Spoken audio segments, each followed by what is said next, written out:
Oh yeah, don't do that. No, that's going to end so badly for you. Hey everyone, my name is James. This is Knights of Ages. It's a turn-based RPG and our sponsored feature for the week. We do them from time to time. We tell you about them up front. I'm going to put my cavalry into position here because we are currently under siege. We are being attacked by a whole bunch of knights who I am just making quite short work of because my folks, not going to lie, are quite high level at this point. It is, as you can see, tactical RPG tile-based stuff, so you're moving folks around by just tapping on them, tapping where you want them to go. Ideally, if you can make it to an enemy, you can move and attack in a single turn. They are set up here to defend themselves, so when they get hit, slash, kind of like an Overwatch sort of thing. If anyone moves towards them, they're gonna get battered because that's how we do things around here, especially if you attack me. This was not me starting this fight. I am defending my tower, which you can see at the very top of the screen. Ooh, that's nice. And one for you as well, my friend. Have it. Oh, move and swipe. That's how we do things downtown. Now, can I get anyone else? I think this is going to be the final blow. Beautiful. A beautiful victory. Now, they started that fight. That was not me.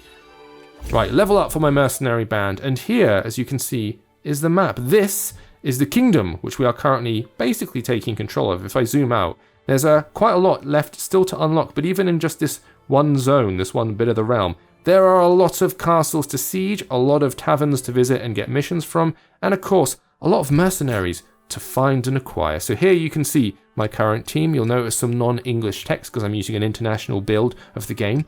And these characters can be leveled up and new equipment can be bought for them and improved and all the usual stuff you'd get kind of in a turn-based RPG. Here is my pool of mercenaries whom I've acquired over the course of the game. So when you do battle, sometimes you'll get some mercenaries coming over to your side. When you visit inns and taverns and bars, you'll be able to, for example, hire them, and they'll start off a very low level, and then you gradually train them up over time. You can change their profession over the course of the game by visiting taverns and saying, hey, I want them to be, for example, archers or cavalrymen or clerics or whatever you like, really. Let me hop over to this kingdom here in Wild Tower. The children are grown up. Let's recruit them, because there are children in this game. Your characters can not only be hired and have interpersonal relationships, they can get married. They can go ahead and have kids, and then those kids can be trained up and form the next generation of mercenaries, if the gods allow. Speaking of gods, there are a whole bunch of religions and idols you can worship over the course of the game. So, if I head over here to my castle, you can see I can manage the castle, which is basically a way of looking at your kingdom and all of the other castles you can occupy. So around here I can go and siege unoccupied castles. I'm not going to do it now because I'll wind up in a big fight. So it's kind of like managing your kingdom effectively. You can go through to the training ground where you train up not only the older folks who have, here goes a bunch of people who are high level who've been able to be trained up in specifically good skills, but also I can go to school. I've set up my instructors here. And then I can choose different characters. Look, select one of my many children. These are the next generation of mercenaries whom I can select, confirm, and then they are now in school with a maintenance fee because school isn't free in medieval times. And you're able to give them specific teachings over here for skills. So that thing with the you can see a little crosshair there in green. That's a skill that's currently being taught to one of my mercenaries, which is quite nice. If I go to the shrine section, you can see that I've built statues to the gods, and you worship them. Festivals come around every so often, and you can make offerings to specific gods, and that will give you boosts and buffs in certain areas. It's a good idea to pay attention to the gods and occasionally give them a little offering if you fancy it. These are shrines to my fallen mercenaries, people who have already done loads of battles and then been killed, and then you can kind of pay them homage through offerings and whatnot. And this is the bloodline we were talking about. So when your characters get together and they get married, which you can also do via a little dating sim thing. Let me go back here. If we head into the castle hall, you can see if I hit date, I've got the option to try and marry off some of my folks. So this level 12 character, let's put them representing the house of Fridry. Let's see if anyone's interested. What? I don't want a sparrow chatter in my ears all day long, just let someone else do it. So they're not interested in being married at all. Here's a little low level one, let's see if they're interested. Here you go. What would you like to know about this person? So I can either kind of find out information about the bride-to-be or just go, no. let's get married immediately. So I'm going to find out a little bit more. Her name is Chesintra. A little bit more. She's emotional and sometimes prone to abandoning reason. We're all a victim of that. And this is her face. What else? She's a father who was a noble in the south and a brother who's just become a knight, so a kind of honourable bloodline, which might be good for this world. Let's say I'm gonna send a proposal of marriage. So you can see that little letter on the screen there. We now have to sit back and wait to see if my potential bride-to-be is interested or not. Meanwhile, let's visit the spiritual festival. So it's currently going on at the moment, and you can see here they are celebrating the gods. So I can hit pray, and then I can, the priest is here, and I can sacrifice Cornetta to pray for improving dexterity and AGI skills and whatnot. So confirm, we're going to do that. We're going to try and learn available to upgrade to, tempting. I don't have the dexterity enough for that one, but I can certainly get involved in Alert Ambush 3. So now I choose what to offer. So a normal offering will improve the probability because this is not guaranteed. Let's hit confirm. Belief level +1, +24. The gods have heard our wish.